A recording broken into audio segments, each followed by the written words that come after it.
Gas সংকটে বিপর্যস্ত চট্টগ্রামের শিল্প খাত। গ্যাস না পেয়ে বন্দরনগরের বেশিরভাগ ভারী শিল্প কারখানায় বন্ধ উৎপাদন। গত কয়েকদিনে শিল্প খাতে ক্ষতি ছাড়িয়েছে হাজার কোটি টাকা।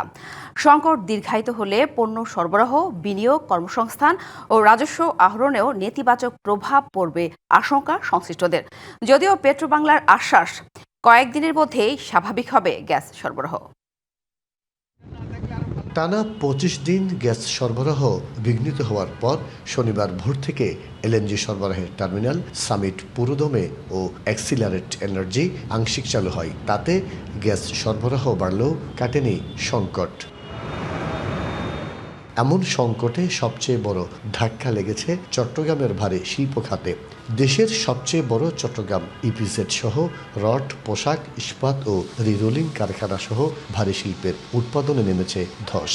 উৎপাদন খরচ যেমন বেড়েছে, তেমনি ব্যাহত রপ্তানি লক্ষ্যমাত্রাও।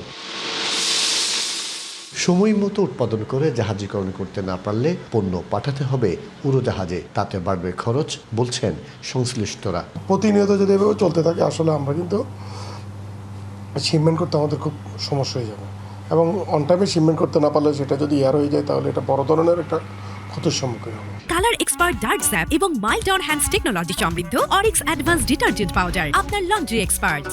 শিল্প কারখানায় গ্যাস সরবরাহের বিঘ্ন হলে এর প্রভাব পড়বে জাতীয় অর্থনীতিতেও। তাই এই খাতে প্রয়োজনে বিকল্প ব্যবস্থায় হলেও গ্যাস সরবরাহ অব্যাহত রাখার তাগিদ ব্যবসায়ীদের। এইখানে যদি গ্যাসের কমতি হয়ে যায়, নট অনলি ফর ব্যক্তি, কোনো ইন্ডাস্ট্রি বন্ধ হবে, এটার সাথে সাথে পুরো দেশ ক্লপস হয়ে যাবে।